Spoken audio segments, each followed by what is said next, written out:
just finished up with our high school checkup, and there's a couple different things that I wanted to spend some time talking with you guys about. Now, we actually have two videos for this age. This video is going to focus on kind of the parents and what I want you guys to hear that we have to say. But then there's another video that's directed a little bit more towards your kids. So, you know, if you want to watch both of them, please do, and encourage them to take a watch of it too, because I think there's some useful information in there for them. Okay, so first things first, now that we're in high school, there's a lot of different things that are going on. And one of the things that we still talk about all the time is about your growth and development. So at this age, you know, your child is in charge more of what they're eating. So they can choose to go to Taco Bell every day, or they can choose to go to these different things or have lunch and pack their own lunch and things like that.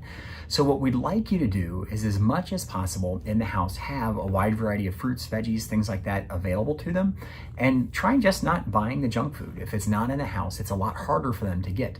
Now, when they're on their own, spending their own money or allowance or whatever they have, they can choose those things.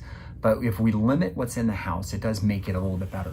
It's really normal for kids at this age to really eat, okay? And it's really easy for us to say, well, they're growing. Well, that's true, but you know, if they are having some problems with being a little overweight, and we'll talk about that, or being very overweight, then we really do want to make sure that we're trying to limit those things a lot.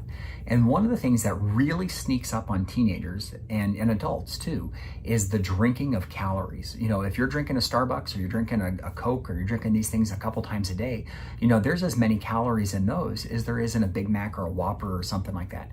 So, you know, you're eating your regular food, and then on top of it, you're taking in all these extra calories. And that's where kids really start to gain a lot of weight. On top of it, a lot of them aren't doing sports as much, or are losing some of those hobbies that they had, so they're sedentary, they're not moving around as much. So that's where the weight gain can really come. So just try and have a healthy variety of foods. You can't make them eat it, but at this age, they normally will eat whatever you guys have in the house. Also kind of pay attention to their eating patterns as well, you know, because we do see some kids that have body image issues at this point. Some people are trying to lose weight, some people are trying to gain weight, and they're seeing the same diets and the news and the trends that you guys are seeing as well. So, you know, talk with them about it and kind of watch those things. You know, we really never want to encourage someone to eat more, say, finish your plate, or things like the same things we've been telling you for years.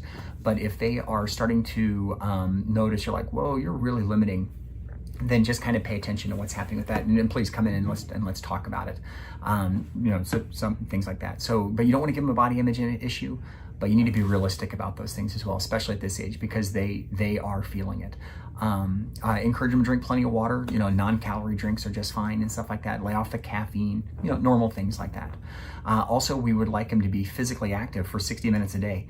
There's hard. I bet you the adults, most of you guys, aren't physically active for more than 60 minutes a day either. So you can make it a family thing. Let's go for walks. Let's do things like that. You know, try and be there to talk with them and participate with them with these different things. Now, okay, good. So those are the big things there. And then going to the bathroom, things like that. They should be going to the bathroom normal and things like that too. When it comes to girls and their periods, we talk about this in the office too. But if your periods are ever so heavy or crampy that they're missing out on things like sports or friends or things like that, then definitely we should talk about it. We have some really good options with that. All right, perfect. So conflict resolution. I mean, this is a really interesting thing, because your kids have personalities, they have habits, and they've been developing them for a really long time. So learning to develop conflict resolution is a really important skill, not only for the kids, but also for the parents as well. So there's a book that I like some of the things that they talk about in there. And one of the things that they talk about is this cycle of the crazy cycle, as they call it. So the parents are upset, the kids are struggling, makes the parents upset. So somewhere, someone has to stop that. And I would like to encourage you to be the one that stops it. Okay, don't get physical, don't get violent, try not to yell, call names, things like that. And but you have to address the issue at hand and try and create a safe environment for them. So if you want, we can talk about those things in the office. There's good counseling resources that are out there. We really do in this town have some really good resources. So let us know if those things are becoming an issue. But you, as the adult, hopefully can learn how to handle, conflict and help teach them as well. And we're going to encourage them to do the same things. Family is important. So if you guys can start more so, pouring into, hey, we're a family, let's get through this together, things like that, then you can talk to us and not be judgmental, things like that, then that's a really important skill to be able to develop. But this is the age that we really have to practice what we've been hopefully trying to build up to for a long time. Also with your kids too, we're going to encourage them, and we do quite a bit, is encourage them to stay out of trouble. The people that they're hanging around with, their friends and stuff like that, are setting them up for a lifetime of decisions later on in life. And the people you hang around with really do impact that a lot. They may not see it. You may look at their friends and say, no, this person is not a good person to be around. You can't force them, but you can try gently, pointing some things out to them. One thing that I would really like you to encourage is to give your kids you as a good escape person. Okay, so what I mean is that your kids are going to do something, they're going to be in a bad situation, they're in a tough situation or something like that. And what we'd love for them to be able to say is, you know what, guys, this is dumb. I'm not going to do this because my parents are going to kill me, or because I'm going to get in trouble with my coach or something like that. So give them an out, okay, and tell them, say, hey, look, guys, blame me. If you're ever in trouble, then I'll come and save you. No questions asked. There may be consequences for your actions, but it's, again, something that I'm there to rescue you so that there's not an issue. We even have had some families that have told us what they do is they have a code word that if the parents text them, no questions asked, you just show up and you save them, okay? You have to remember that they have that code word, but yeah, you should be the one that can swoop in there and help them out. Also, when it comes to friends, boyfriends, girlfriends, things like that, you guys should be kind of paying attention to those things. Again, there's not a whole lot of reasons for kids to be spending a lot of the time alone. If they're at your house or if it's someone else's house, encourage them to be with the family, be with other folks. We don't need, those kinds of troubles, but talk with them about it. And one of the messages that we really want to talk about with them is that no really does mean no. The number of girls or boys that come in here throughout the year and they say, yep, they're having sex, and we'll ask them, we'll say, did you want to? Did you want to have sex? Just curious, and they'll say, kind of, no, yes, but they really wanted to. Well, if you said no, that's rape, dude. Okay, so talk with them about what no means no means, okay, and mean it with that. Talk to them about sex, try and make it as awkward and uncomfortable as you can. Throw it out there 100 times, and actually after a while it does start to get better. The awkwardness really does start to fade. One of my favorite times to talk about with my kids is we're in the car, man. We're driving someplace, just the two of us. Then I can ask all kinds of things because you can't get out. and sometimes the answers come, sometimes they don't. Sometimes they don't want to talk. But when it comes to talking with your kids, we want you to meet them where they're willing to talk. I have found out very quickly that one of my kids, man, they talk a lot when we're playing games together, video games together. One of them talks a lot in the car. The other one just talks all the time, which is great. They tell us everything, but not all kids are like that. And we're trying to take advantage of it while we still can at this point. All right, great. Ask them about drugs and really ask them too, like, hey, do you know anybody that's doing drugs? Or, hey, if you're going to buy weed, who's the guy that's selling it in the school? Yeah, you might be surprised. You might be surprised what they tell you about this stuff. And then also talk with them about the responsibilities that they have to be a good person. Be a good person, help out with the community, help out with other people, be that good friend. When they were in elementary school, a lot of schools had the buddy bench. If someone needed a friend, you can sit there and someone's supposed to swoop over and be friends like that. When you're teenagers and you have your peer groups, it's a little bit different than that, but we still should be kind and focus on, being a respectable person to everyone.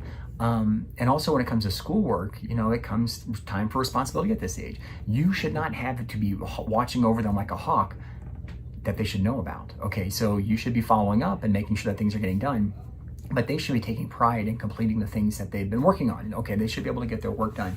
And so instilling that kind of school responsibility or self-responsibility is a big deal.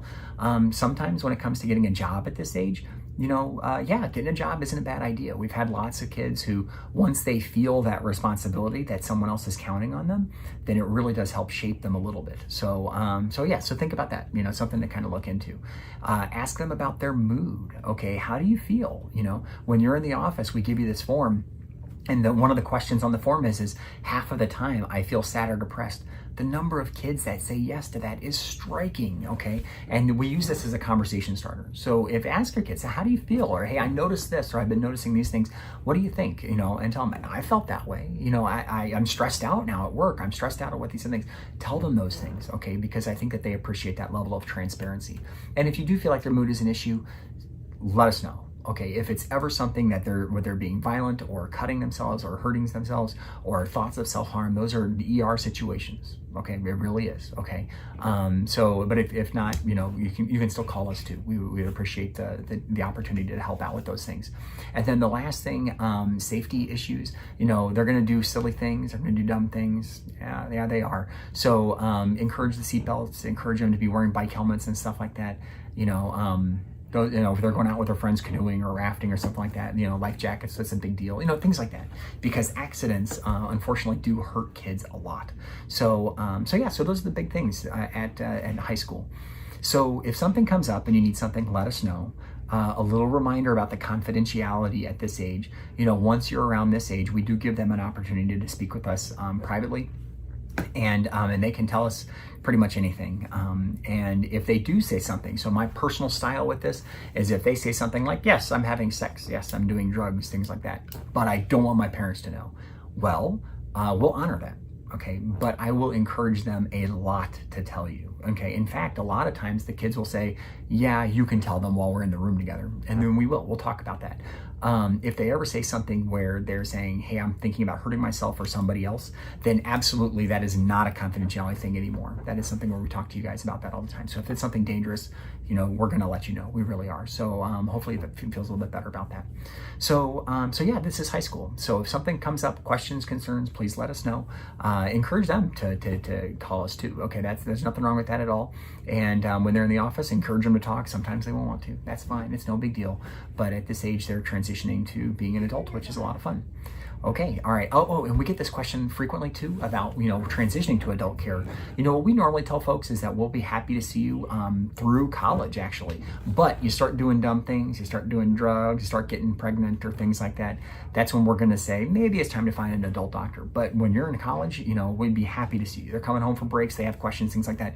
Generally, we're a lot easier to get into than it is a family doctor. And we don't want you to go to a convenient care or something like that. So call us, let us know. We'd be happy to see you guys. All right, well, enjoy this age. It's a lot of fun, it's a lot of stress, and unfortunately it'll be over before you guys know it. All right, have a nice day. Thank you so much. Goodbye.